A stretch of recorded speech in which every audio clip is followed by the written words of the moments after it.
for education, stories, practical tips, and strategies to help you stay on the right track.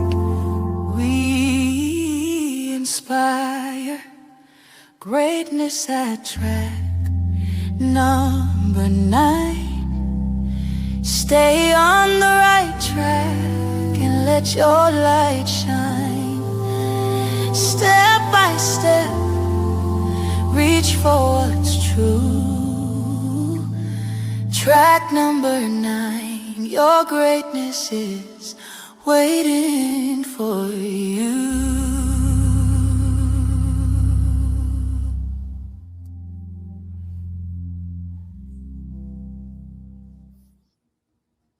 Good morning, good morning, good morning. Welcome to track number 9, where we inspire, where we create the culture of genius. We are here today to bring you a guest that is absolutely amazing. So amazing. I'm a little anxious, but I'm anxious to introduce you to a gentleman that at one point he was on the wrong track. At one point, you would have thought that his life would have turned out, like so many of our beautiful young juveniles who just made bad decisions and ended up in places that they shouldn't have been. So today, I want to introduce you to Senator Cory McCray, representing the 45th district, doing an absolutely amazing job. Let's bring Senator McCray into the studio, please. Good morning, Senator. How are you? Monica, I'm honored. I'm privileged to be able to share this moment with you all. Thank you. 9. Yeah, track number 9. Track number 9 is simply our way of trying to get Black Baltimore and Baltimore in general on the right track. We want people to get on the right track, get on that journey, and find their way home. Mm-hmm. And you are an absolutely perfect example of how a person can get on the right track. Especially, yes, sir, especially with the tools, the necessary tools that individuals need to get on the right track. I said in my announcement show that my grandmother used to always say, that boy's on the wrong track. I always thought it was so funny because I always thought about choo-choo trains. And then when I was that person being delinquent and just doing all sorts of things, I heard it so much. You need to get on the right track. My aunts, my uncles, everybody. Mm-hmm. You need to get yourself on the right track. So that thought kind of came to me. How can we reach human beings during this time to help them get on the right track? So I'm absolutely honored to have you in the studio. So tell us about your journey. First, let me say that there's been a lot of changes in Annapolis. Have any of your assignments changed? You know what? I'm on Budget and Tax. I'm one of 13 members. I chair Health and Human Services, so all things Health and Human Services falls through my purview. And I'm the vice chair of Capital. So no changes at this moment, but big responsibilities. Yeah, for sure. Yeah, and I was just curious about that. But I'm even more interested in sharing with the listening public your book, The Apprenticeship That Saved My Life, Guidebook to Navigating the Earn While You Learn Opportunity of a Lifetime. I was able to kind of skim through that book and I was like, man, this is just absolutely amazing. And I wanted to start off by asking you about your mom, Renee, your beautiful mother. I know that she was the catalyst that helped you get on the right track. And in our previous show, our episode last week, we had a mother on here, Miss Maisha Duppins, and she spoke about how she, as a single mother, was able to raise her children. And one of her kids actually lost their dad to violence in the streets. He was murdered. and she had spoke about how, you know, the challenges that came for her to keep her son especially Hmm. out of the street. So we think about mothers and how important mothers are to their babies. Hmm. Um, so share with us just a little bit about your mom. Yep. So, Monica, I think about being a son of Baltimore. I think about being in a home where Renee McCray was figuring out how to raise our children as a single mom. I think about just my elementary school experience. And when I think about my mom, Monica, I think about how she wasn't even aware that she was supposed to send her son to kindergarten at that time. So I actually started in first grade.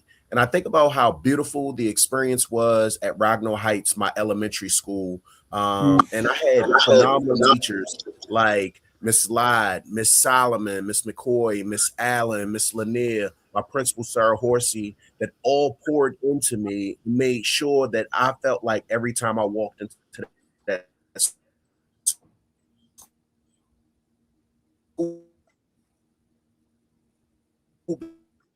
building, not just me, Cory McCray, to middle school.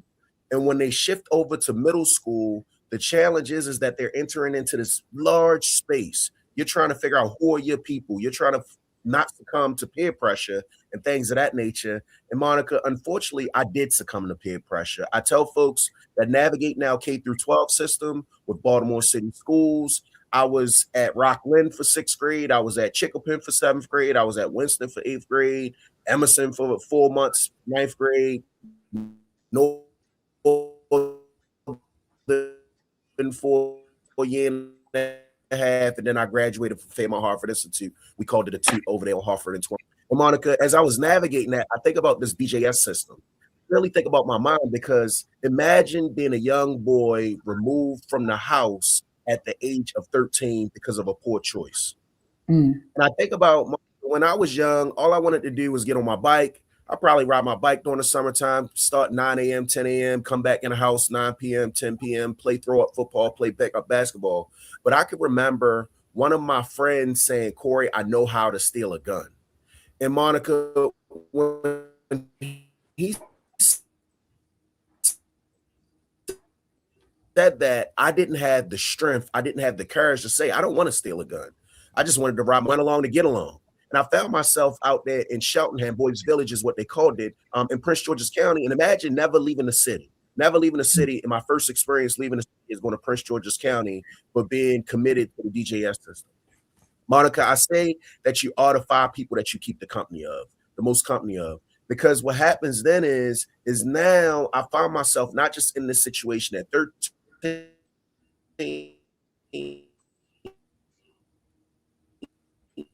it would happen at 14 of my life, except when I was 16, committed to the DGS system or the adult system because I was incarcerated for handgun and drugs. I tell folks that many may ask the question, I'll wrap up here. Folks will say, well, Cory, what helped shift your trajectory? I tell people that I can remember being committed to the DJS system out there in Victor Cullen in Western Maryland. And I was out there for about 10 months, and I came home and I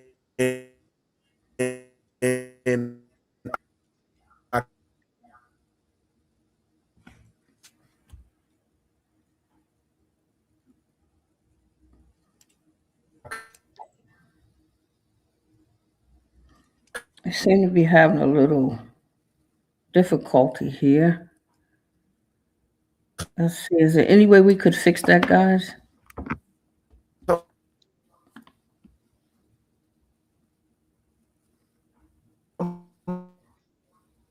come back to the same neighborhood, same friends, different. She said, Cory, I'm gonna keep believing in you until you believe in yourself. I tell folks it was my mom that reached out to the Maryland Department of Labor. It was my mother that reached out and said, Cory, I need you to fill out applications at every one of these apprenticeship programs. And I tell folks it was my mom that helped me shift my trajectory by giving me this opportunity of access to information, finding out about the apprenticeship. That's absolutely beautiful. You mentioned two really important things. One is mother. Mm. Having a supportive mother, because here in Maryland, I think the numbers are about 70% of households are run by single mothers. Mm-hmm. And it's really tough on single parents, you know, because you have some males, but it's tough Mm-hmm. for a single parent to work and to also be able to keep up with their kids, to be Mm-hmm. able to get their children into after school programs.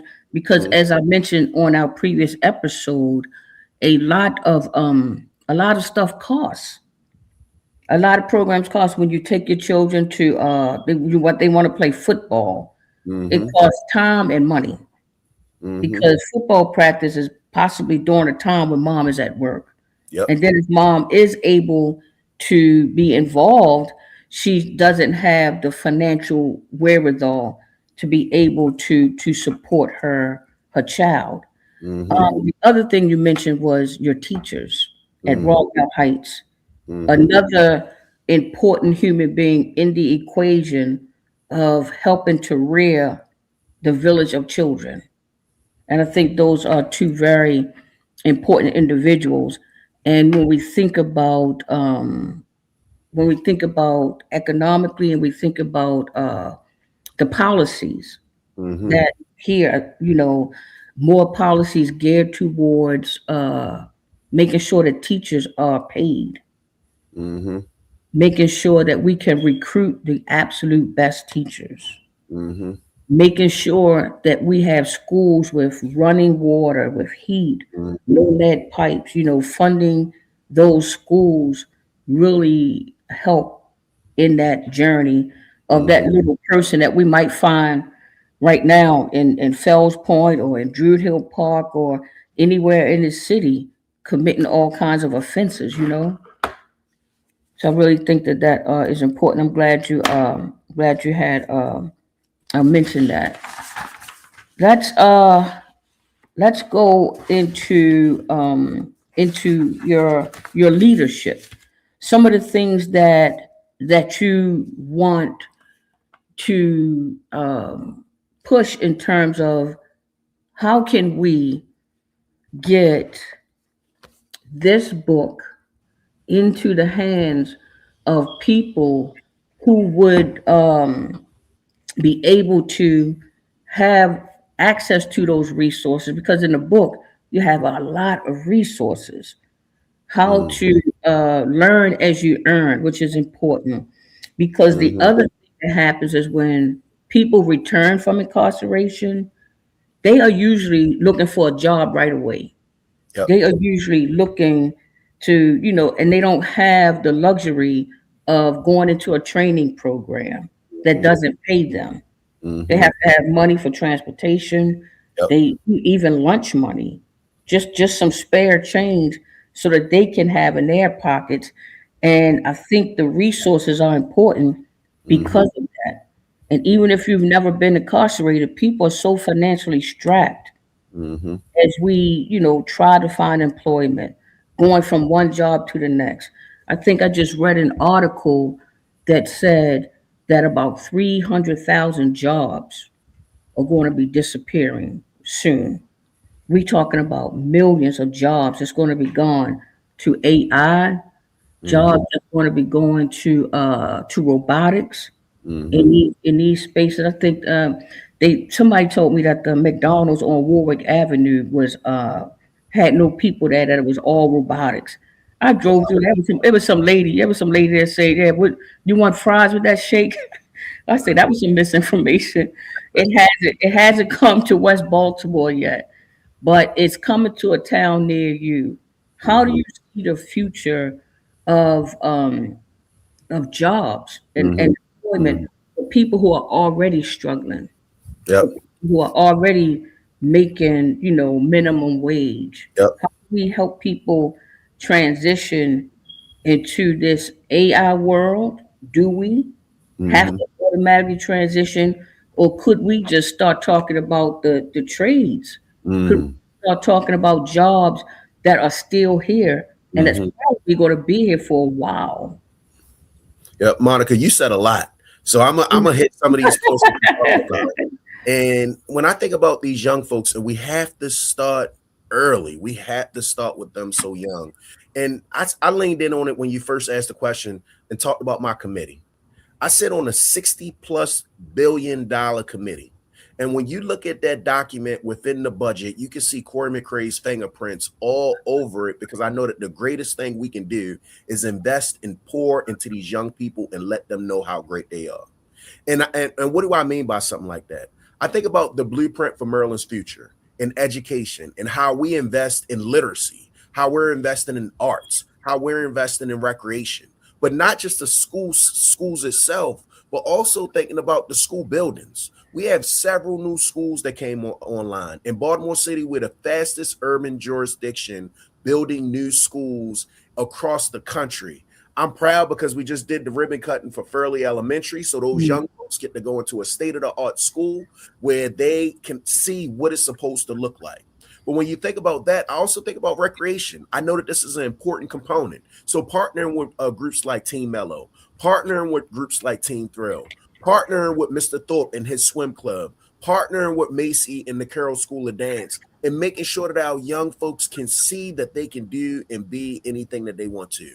I'm gonna hit another point that you talked about, Monica, just in reference to fresh drinking potable water in our schools. I didn't get on my first plane until I was 25. I didn't leave the country until I was 30 for the first time.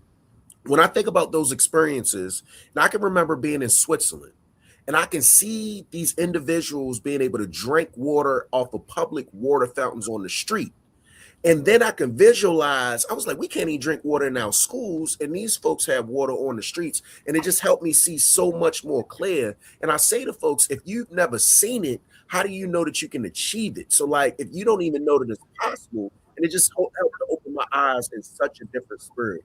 But let's go back to what you talked about with AI, construction, apprenticeships, and things of that nature. I tell folks, what was the path that made me drive towards the apprenticeship? Monica, 20 years ago, they were telling me they were going to start me off at $12 an hour, and I did not know anything about electric work. They said the next year you can get 15. The year after that, it'll get 18, up until it matriculates over a 5-year period to $32 an hour. And this was 20 years ago. Monica, I didn't think that this was real. I thought they were hustling me. I could not figure out why they paid me this much money. And this is where I go back to actually seeing it.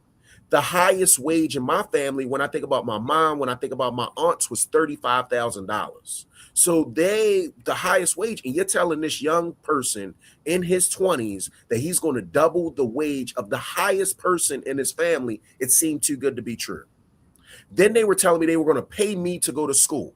So you're going to pay me to go to school. You're going to pay me this good wage. Where's the hustle at? And I didn't realize that there are employers that value having a trained workforce. And that was where that is their self-interest in seeing me successful in their program. Monica, I tell folks to take that information, continue to learn, and run with it, because that's exactly what I did. Monica, I can remember being in conversations, and I always say you are the 5 people that you keep the company of. So keeping company, my universe was now different now that I'm in this apprenticeship. I'm hearing different conversations. Monica, I'm hearing about people being homeowners, landlords, business owners, on top of being an electrician. And I'm standing next to these people, and Monica, I'm saying, I know they ain't no smarter than I am. And all I started to duplicate what I was hearing. So I bought my first house at 20. I bought my second house at 21 on Pelham, third house 22 on Kenyon. So every time we got those $3 raises, I went and invested in houses and ownership and didn't even know what I was doing, Monica. I just was hearing how other people were doing it and saying I can do that too. I tell folks that we have to teach our community 2 things. 2 things is how I think you shift trajectory. One of them is by teaching our people about financial literacy, but the other one is removing arbitrary barriers baked in public policy. I'm going to speak to the first one, and then I'm going to stop talking. The reason why I think it's so important to teach people about financial literacy, because when you look at the cars or the parking lot of 2nd and 3rd and 4th year apprentices, you will be able to see the Lexuses, the Lincolns, the new pickup trucks. And Monica, I drove my $1,000 car. It was an 87 price in New York. But back in the day, we called it a hoopty. I drove my hoopty. I bought houses. And what happens is I didn't even know that houses appreciate. Nobody had taught me that. I didn't know about the tax shelter between houses. So I didn't even realize what equity was in the conversation to be able to understand. I had $100,000 equity within 3 of those homes, Monica, and then I could have a different conversation because I could go get a line of credit, start paying cash, and then negotiate under different terms. These are simple things simply because I shifted my trajectory, was around people to help me shift my mindset to be an abundance mindset, to be able to know I can achieve anything, and being able to see like what I was around to be able to see something different. Oh wow, that's amazing, and that knowledge is actually in your book. The way that you took the steps Mm-hmm. to actually achieve those things, and then you had spoke about your friend and how he said, "I know how to steal a gun." And he was, and Mm-hmm. he came to you and said, "Man, I just got out. I don't want to go back." And then you Mm-hmm. were able to show him, and that kind of, according to the book, that kind of put a light bulb on for you to say, "Hey, not only am I here, but I can help put other people on Yep.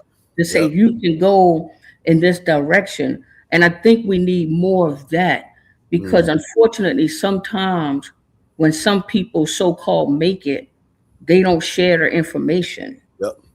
They Yep. the information is exclusive to them, and they highfalutin and they got nice cars and nice homes, but they don't share their information. So that is one of the things that I actually love and respect about you is that you really want everybody to win, and Mm-hmm. not only do you say it, but you show it. Mm-hmm. You show it for the 90 days that you're in the legislature, and you show it the rest of the year when you're not. So I think that's absolutely amazing. You mentioned financial literacy, which I also think is really good. How can all of the people who are looking and listening, how can we do something that will help folks with their young kids actually Mm-hmm. get on the right track besides like purchasing the book? It's inexpensive, it's on Amazon. Mm-hmm. Besides purchasing the book and getting those resources out, because we start things and we be like, yo, we got this collective going on, or we got this group going on, and then next thing you know, it kind of falters and everything.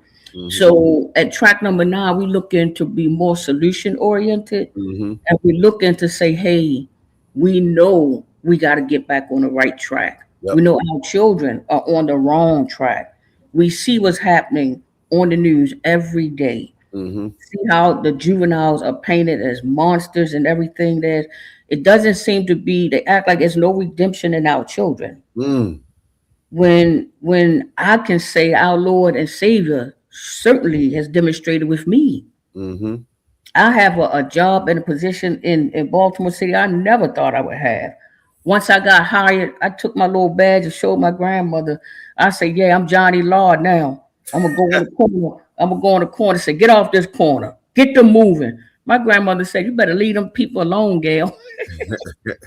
I was just kidding, but they were so proud of me Mm. to be able to, get that job, which I feel like I've earned because I too, had a checkered past and I know what it's like to come home and Mm-hmm. to be afraid and to work Mm-hmm. and work and work and nothing seemed to give. I just didn't give up. Mm. There was plenty of opportunity for me to go right back to what I know, Mm-hmm. making money on the street, trying to pay my bills, trying to eat and trying to survive. It was just something extra that was in me that some people just don't have that. I'm brought up to Mm-hmm. be a believing person. So I Mm-hmm. always say, God at the center. And that's what kind of saved me. Is there in the future any type of collective that you're thinking about doing surrounding this book? Because it really is. I know after I had went through it, I said, okay, I'm going to get me a reading circle because I want people to read. I already had plans myself, Yep. so I definitely had plans to have a reading circle with this book and to bring young people in and their parents. I already, Wait to God, join. I can't me. wait to join you. Yeah, it's going to be exciting. God always moved me in a way that is helpful to Mm-hmm. human beings, and I appreciate that in our Lord and Savior. Um, But what do you think we could possibly do? Because the information is there, but also in your book, you mentioned that, in many cases, there's a small window of opportunity, and that won't close due to all of the life demands. You got to pay bills. Because I mentioned Yep. people cannot go to a training because they actually need money. And when that opportunity comes, you can't even afford to take the opportunity because you don't have any ends. So do you have any ideas besides the little, reading circle and what I'm going to put together? Do you have any ideas of what we can do so Yep. that window don't close? Yep. Monica, I'm telling you, like, you right on time. I'm just taking it in. I'm receiving it. And so it's a couple points that I want to hit. And I feel like you was talking about, like, when you got that ID, but like there was a point where I realized I crossed this finish line. And Monica, every day that I wake up, I'm like, why me? How did I get across that finish line?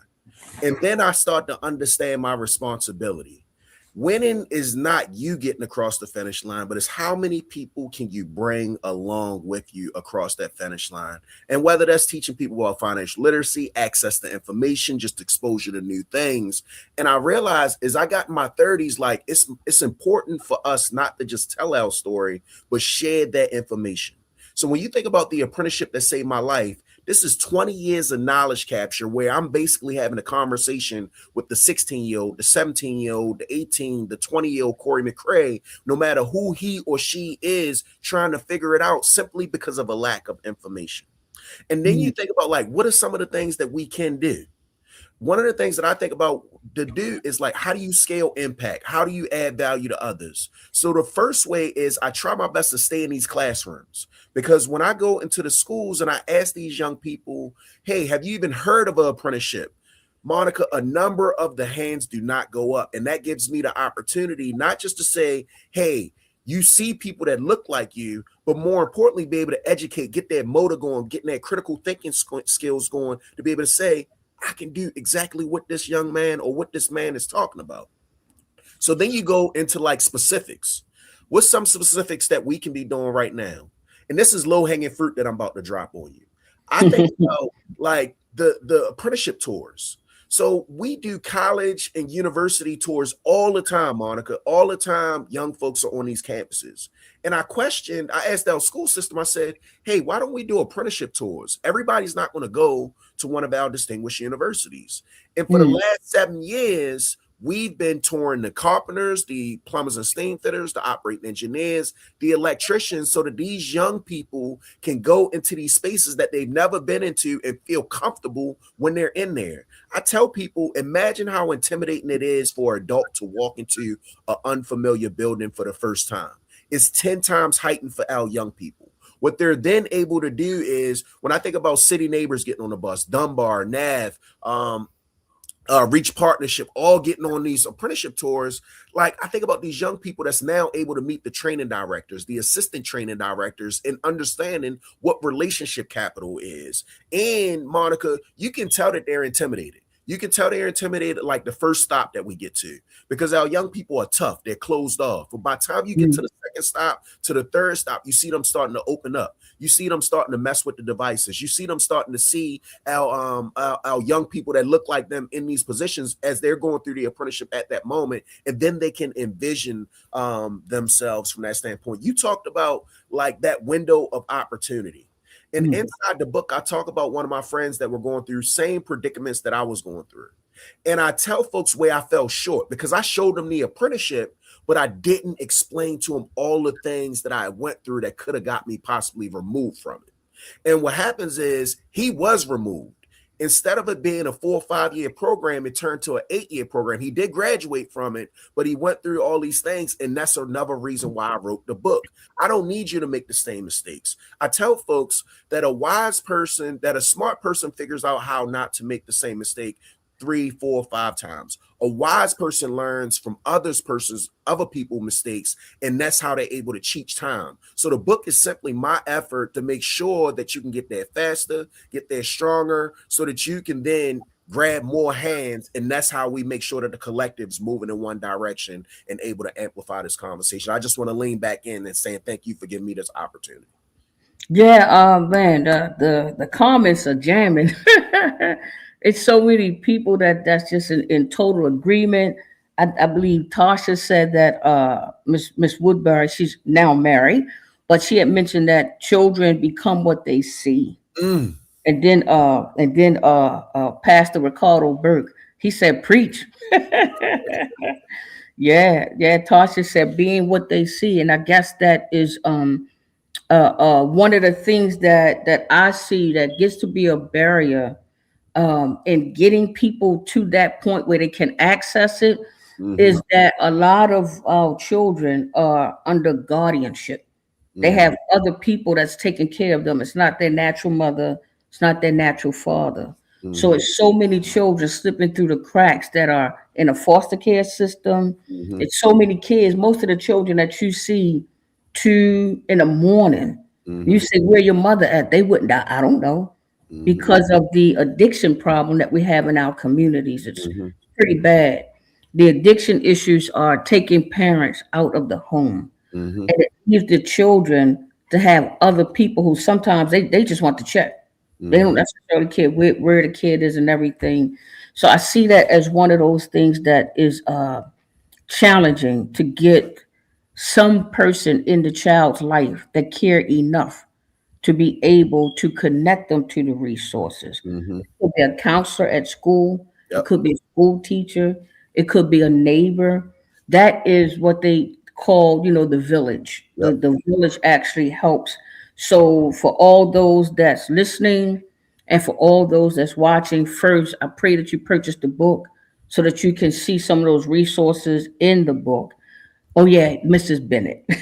But so that you can see those resources that's in the book. And if you have a niece, a nephew, or a child that's in your life, then I pray that you would be the one to step up and follow some of the advice that our dear senator has put out there for us, Mm. because we do have to get back on track. Yep. I started this show because I felt like God is saying, let's get back on track. Mm. Our elders and our ancestors are telling us, let's get back on track. Mm. And when we all get involved, it becomes easier. Mm-hmm. Mm-hmm. That's that Yes. village. Monica, you said a couple things. One of them was when you think about just believing. And I kept trying to think, like, why is the 18-year-old, 19-year-old, 20-year-old Cory keep thinking it's a hustle? The wages was one thing, but Monica, I didn't have electricians in my community, so I couldn't even see the potential of myself even being a electrician. I got 4 children, and I'm gonna speak to these 4 like what I'm doing to pour into them. But I think about this one text message that my oldest Kennedy had sent me. And she said, Dad, I'm so proud of you. Monica, is so many times that adults are putting out young people in boxes that my daughter, she was just amazed that she see her dad. He's an electrician, he's an entrepreneur, he's a legislator, and now he put the title author. So like I tell my young people, you can do anything. I want you to achieve your wildest dreams because you are great, and just speak life into them. But I think about, like you talked about, like the single mother and the expectation for the single mother. It's hard just even having 2 parents in the house to raise good human beings, making sure from an educational standpoint that they're a couple grades up. That's tutoring all the time. So whether it's English or math, like you said, Mhm. recreation. All my kids play sports because there are fundamentals that you learn from sports. There are fundamentals like teamwork, character, what wins and losses feel like. How do you handle adversity? I want them to learn it in a curated experience versus going out here trying to figure it out as adults, because these are things that just strengthen that young person. And the question is, I always say, like, how do you bring about these opportunities, not just for my children, but how do you scale them for all children? And I want to speak to one, and then I'm gonna stop talking. I can remember this young lady, this teacher, Mr. K. Mr. K was teaching a young woman named Chimera. Chimera was in high school at the time, Monica. And he said to me, Cory, Chimera is special. And Monica, I think about Chimera, and I'm saying to Mr. K, well, the people that intern in my office are typically juniors or seniors at one of our universities. And here she was in 11th grade. And I'm not one, like you said, we ain't talking about the problem. Let's talk about the solutions. So I immediately said, come here, come work in the office. And Monica, I didn't understand. I didn't understand how great of a writing school City College was. And what happens with City College is Chimera not just interned in my office the 11th grade, she did the 12th grade, she did the first year at the University of Maryland College Park, but I didn't, she was the one writing the newsletters, the emails, and doing some level of testimony. But I started to understand my responsibility. And I think about all the challenges in my city, because she grew up in the same neighborhood similar to mine in Darley Park. Every time I walked out the house, I didn't have the mental capacity to be strong enough to overcome all the things that I saw.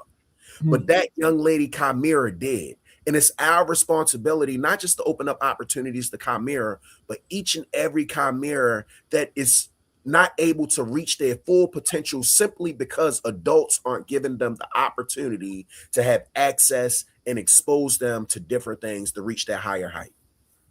Wow, that's pretty powerful. We had a comment that came in from Miss Camper, Miss LaKenda Camper, lives in West Baltimore. And speaking of which, I learned in a book that you actually, originally grew up in West Baltimore, Yep. like our illustrious mayor. Both of you guys are originally from West Side. Now Yep. y'all over East. Yep. It's okay. We will forgive you. I tell you, here's what I'll say. Whenever I would get in trouble, my mom would say, "You gotta go live with your grandma." Grandmother lived over there in East Baltimore. My grandmother would get tired of me. She said, "You gotta go back live with your mother." Mother lived in West Baltimore, so I bounced back and forth simply because I had two women, strong women, trying to figure out how to raise a young man. Yeah. Yeah. I imagine it's not easy. But Miss Kinder had mentioned foster care and aging out, Mm-hmm. and she had commented to say that it should probably be mandatory before a young person age out of the foster care system, Mm-hmm. having access to this apprenticeship or Mm-hmm. going through it or at least being introduced to it. Yep. She said that probably should be something that is mandatory for foster care children, because Yep. it's a lot of children that's aging out, and we find them unfortunately homeless. Mm-hmm. We find them just not able to find their way. Mm-hmm. So I think that is a great idea. Monica, you're People, so right. Like, we expose our young folks and think we're supposed to expose them 11th and 12th grade. We should be getting our young people thinking about what, like, just explore, just think about like what is that you're supposed to want to do, even as early as middle school. Like, we should be doing the apprenticeship tours, not just, and I'll tell you where I fall short, because I think that's how we learn. I can remember sitting next to one of my colleagues, Malcolm Augustine. Malcolm Augustine asked me the question, what is my oldest daughter, Kennedy? She was 16 at the time. What is she doing for the summer? And I said, she's going to do what we always do in the city of Baltimore. She's going to do youth works. And Malcolm said, well, Cory, did you ever ask her what does she want to be when she grow up? Monica, I said, I'm pretty sure Kennedy said she want to be a lawyer, but that's getting my motor going, my critical thinking. I went home that same night and I asked Kennedy, I said, hey, what do you want to do when you grow up? She said, Dad, I want to be a lawyer. I then started to understand my responsibility. I called my state's attorney. I said, Ivan, my daughter want to be a lawyer, and I need to put her around other lawyers so she could see and make the choice whether this is even what she wants to do. Ivan said, great. She interned for the state's attorney, 11th grade. Then Judge Jones, I didn't even realize I know judges, Monica, because I'm not used to this like access. Judge Jones said, I heard your daughter was in my courthouse, and then she interned with Judge Jones her 12th grade. She'll probably do OPD next year. But our job is to make sure early on, as soon as they say that career path, open up opportunities. And then I started to understand my response. And just imagine, I was in the legislature for a number of years and didn't see it until somebody brought it to my attention. This is what you should be doing. You don't know what you don't know is what I'll say, Monica. Mm. That's true. And the Bible says, our people perish for lack of knowledge. Mm. Yeah, I just got a phone call from an 18-year-old student at Forest Park, Mm-hmm. and he is looking for scholarships. Mm. I was able to send him to Delegate Sean Stinnett Okay. and ask him if he could help. I think his scholarships open up in February, Yep. Yep. so that the young man can apply. But Can I that, lean in on that? sure, sure. So, Monica, you bring up that's another piece where folks just don't know. And they may not know that each and every one of their delegates, everybody usually have three. Sometimes you have one, but most people have three delegates. Every one of the delegates get about $50,000+ every year. And Monica, if they could put my email address in, that would be helpful. Yeah. So every one of the delegates get about 50,000 plus every year to be able to apply for scholarships. Your senator gets about 3 times as much. So what a senatorial scholarship is, it's automatic renewal. It stays with you for 8 semesters. Some people may think that this is only for a bachelor's. This is not. This is if you are going to get your master's, if you're going to get your doctorate. Every time you get a new degree, we're able to award resources. And what happens is people think that their elected officials put their pants on different than they do. So they don't feel a certain level of connectivity. I actually got a newsletter where I highlight every young person, old person seasoned person that we've awarded to, Monica. And what then happens is they're able to get the visual. They can now see themselves and say, I can apply for his scholarship from that standpoint, because I just saw my neighbor, I just saw my classmate, I just saw my family member inside, and that's them. So I know that they can do it if I can do it. And I tell folks, I got 100% record. I got 100% record in awarding folks as long as they do the essay, which is only 500 words, register a voter, don't care if they're Democrat, Republican, Green, and also their transcripts. They get money. I value their time. Somebody took the time to complete the application. You're walking away. Even if it's $500, it still helps you with book money. So like you walk away with something if you put it in. The only criteria is that you have to live in the legislative district. So even if you don't live in my legislative district, I see Monica put up the email address. We will connect you with the right person once we get your address to know who it is, because all of us have resources. Thank you. Thank you so much for that information. That's exactly what we're looking for at Track 9, is to help each other get on the right track or stay on the right track. Mhm. One of the comments was Miss Joyce. Miss Joyce comment said, "Don't forget our more seasoned people with that I reading." shifted real quick. I said, Yeah, yeah, yeah. I looked at the old, Yeah, I she said, said, don't forget the more seasoned people when we start this the apprenticeship that saved my life, yep, book circle, book reading, and the opportunity to collectively yep, help our children and to help individuals in our communities, whether they be in Park Heights, whether they be in Dolly Park, yep, whether they be in Sandtown, where yep, I'm proudly from. yep. But that's the opportunity. We got Darnell Wharton online. Darnell Wharton, that's my guy, man. He always cracks me up. But Darnell Wharton is a person that have worked tirelessly for these for peace in these streets. Mm-hmm. Him and the squad and Erica Bridgefoot, Mm-hmm. Ogun, those guys, man, Shell, the G, all of them have worked collectively. And these Yep. is so many people in our city. And I pray that I can highlight all of them. I pray Mm-hmm. that I can bring them all on track number 9, because during my announcement show, I mentioned that this is an opportunity for me to tell all of the people at one time that I love them. I say that often, and when I tell people I love them, that's because I mean it. And I Mm-hmm. mentioned I'm just in love with human beings. I'm Mm. absolutely in love with human beings, and will work for our betterment until God called me home. Y'all better come to the Amen. funeral too. Bring some flowers. Hey, Monica, you hit 2 points. One of them is I know I stay talking about young people, but I want to lift up that it was a person that was 50 years of age in my class. So apprenticeships Mhm. have no age restriction. And a lot of times folks will come after a second career and find themselves in that space because it's a great opportunity. The other thing that I think about with the book, 2 things. One of them is that when I think about this, I love for the young people to read the book. But I know that the people that's really going to read it is the teachers, the guidance Mhm. counselors, the mothers, the mentors that's trying their best to figure it out for these young people and be able to hand them the information.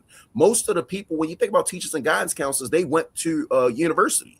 So they are unfamiliar with the apprenticeship concept and trying to better understand what this even is, and how can they bless these young people with that opportunity.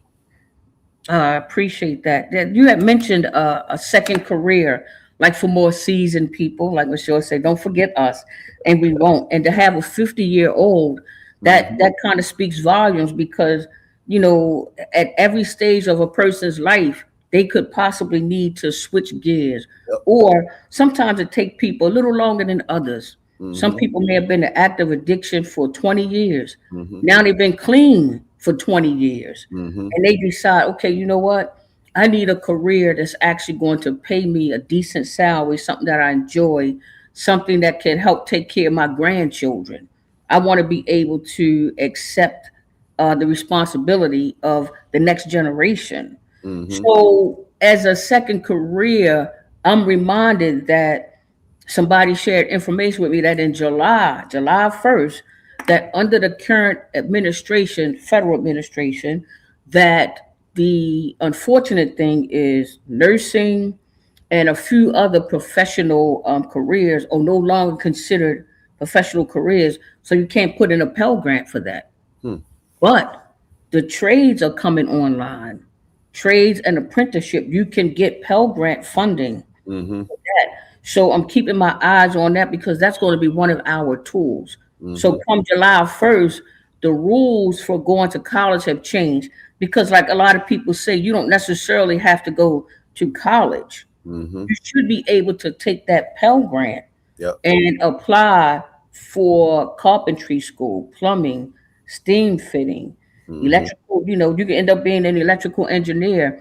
I Mhm. know that what I do, one of the things I do is we do solar training at Coppin State University. Nice. We recently had my guy Aaron. He's on here today. Aaron Jones. He passed. He is actually certified now. We Nice. have we have another sister that passed just our last class. So we starting to see the pass, because it's one thing to actually take the class, but being certified. So Mhm. now they are certified energy practitioners.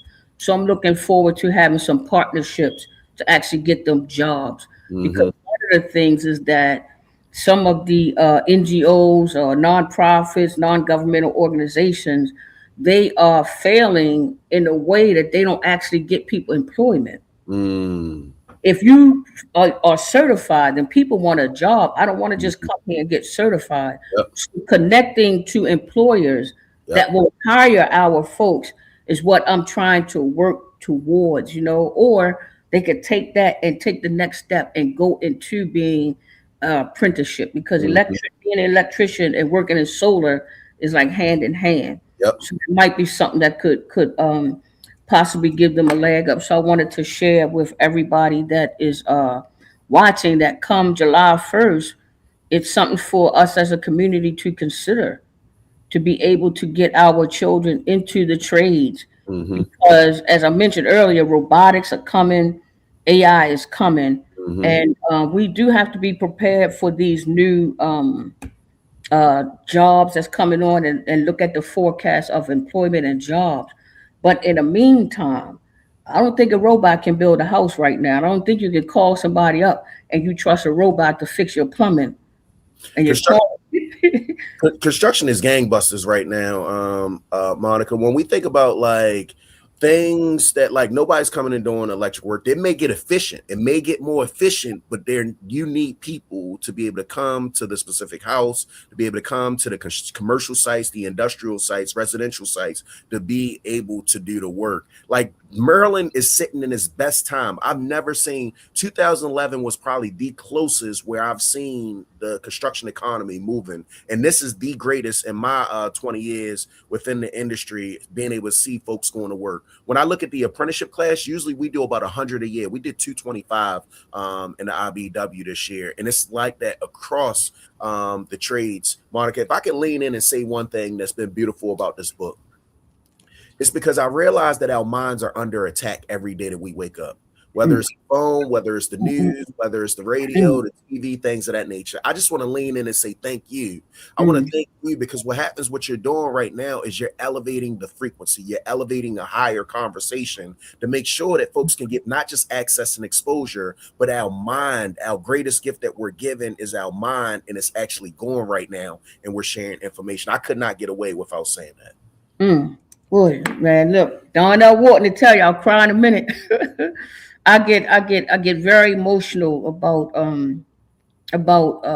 speaking with people, engaging people, and just reflecting on the need of our people. Mm-hmm. It Some of the stuff I see is just heartbreaking. I cry, I pray, and I cry, and I just ask God to give me the strength and the power and the energy to just make a difference. Mm-hmm. Because my personal life, I've been impacted by all of that stuff, so I know what it feels like, and it's trauma. Somebody had mentioned in there that it's trauma that folks go through, and trying to battle that trauma, Mm-hmm. trying to get away from the misinformation that's being put out there, trying to go and get leadership that's going to actually represent you Mm-hmm.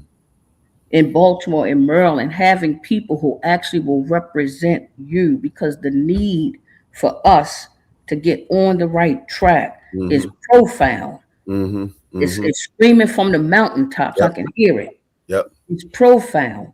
I So, didn't realize the systems was so.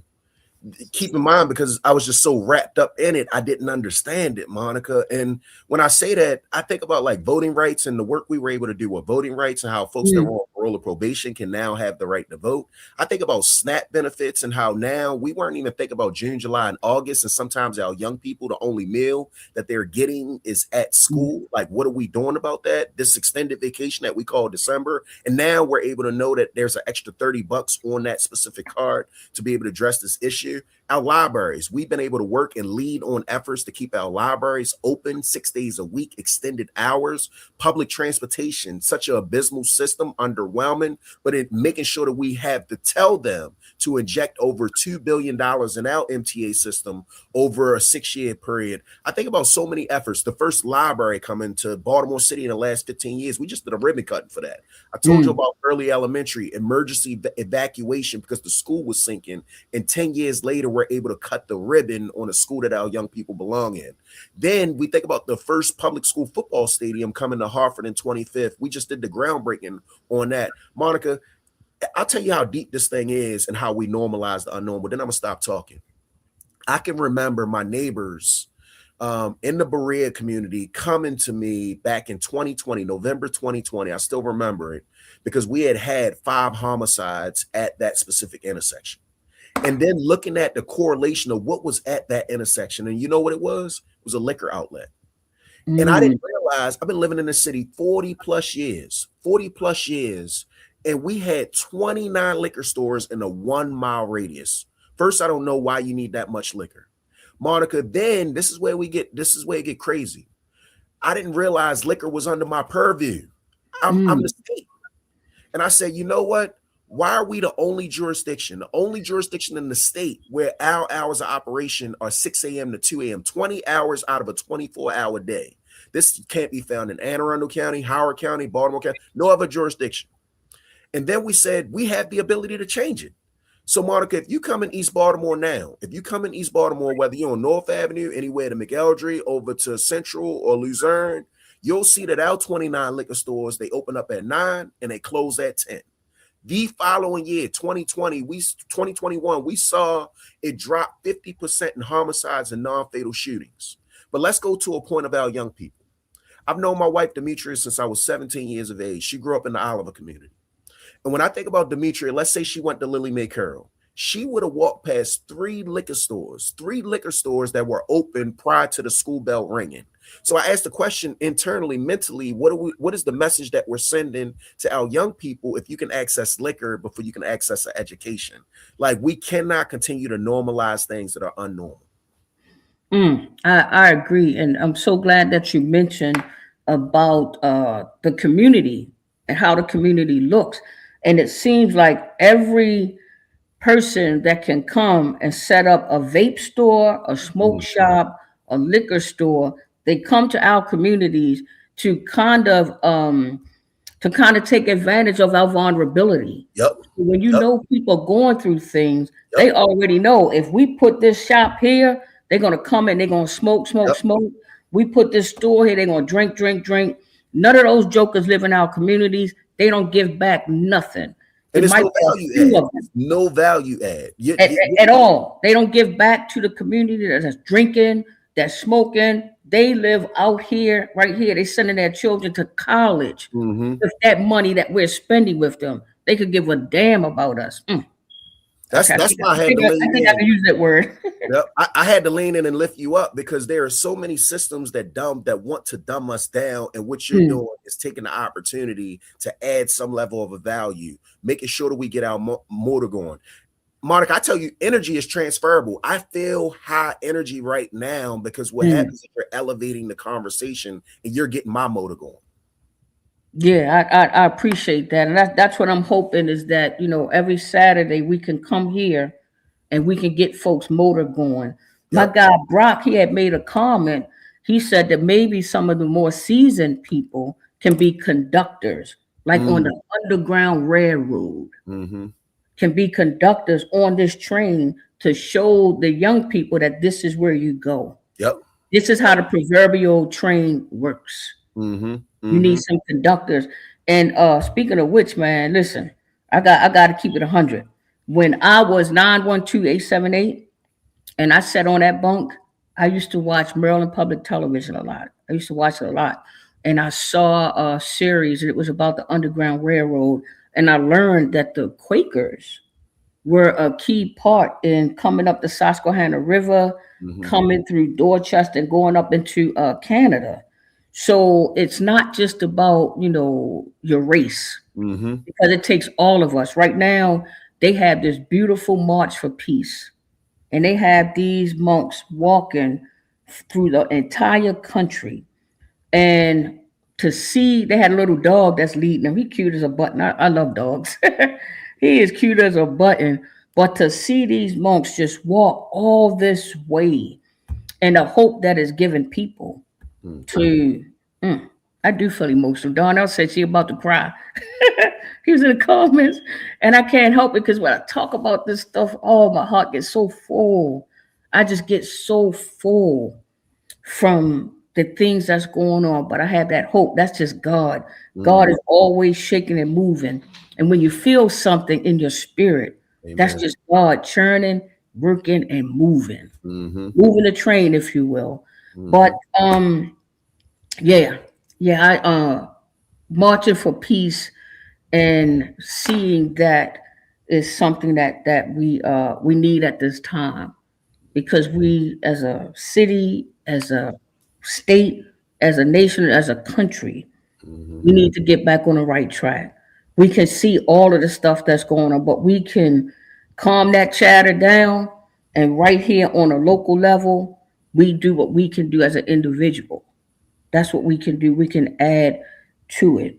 So I'm hoping that we can get some conductors on this train that's willing to volunteer and that's willing to help us lead our children into that space, so that we can see them flourish.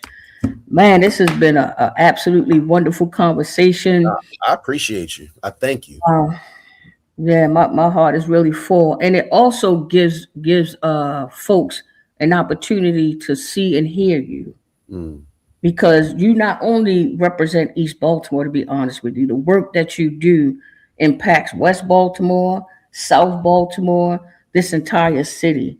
Thank you. And there's people who are on here that are from everywhere, not just the 45th district, so they really get a chance to see the leader, and to see the wonderful work that you're doing. We definitely want to have you back, especially once we start I look forward to coming back. Yeah. getting this track number 9, apprenticeship that saved my life kind of thing going, and put a lot of prayer behind it, because again, saying that and putting it out in the universe, we got to follow up. We got to follow up. Once we say something and put that thing in motion, we got to follow up. So that is my hope that Miss Joyce, one of the more seasoned people can be. I thought that was Miss Joyce is something else. You hear me? Sister is something else. But to be able to get that thing going and do a follow up, and I encourage people again to get the book. And you can reach me at info@Maryland Justice Project if you have any questions, if you have any ideas, if you have any guests that you think should be on this show that's really moving the needle. We not for no, yeah, I ain't gonna say that. That's that saying tell Gary come on. I ain't gonna say that, but we not for no foolishness. We really want to move this needle, and everybody that I invite here to be in this space, it is out of love. These are people that I love. These are people that I respect because that is the key. Love is the key. Loving one another, supporting one another. But love is an action word. It's an action word. You can say it all day, but when you act it out and show it, people actually believe you. I said in our previous show that I hugged a child one time, and the baby just looked at me. I started crying, man, because I knew this child never had nobody to say I love you. To wrap their arms around. Man, that thing kind of got to me. I'm thinking about it now. Woo. But anywho, we'll be back again next Saturday. We're going to come through your phones, through your computers, in your living room, while you're getting amped up on that coffee. We're going to see you again, track number 9. And I promise you, if we stick together, God will put us on the right track. I promise you. Amen. Thank you so much, Senator. I appreciate you. Stay blessed. Thank you, sir. Everybody have a wonderful day. We inspire, greatness at track number 9. Stay on the right track and let your light shine. Step by step, reach for what's true. Track number 9, your greatness is waiting for you.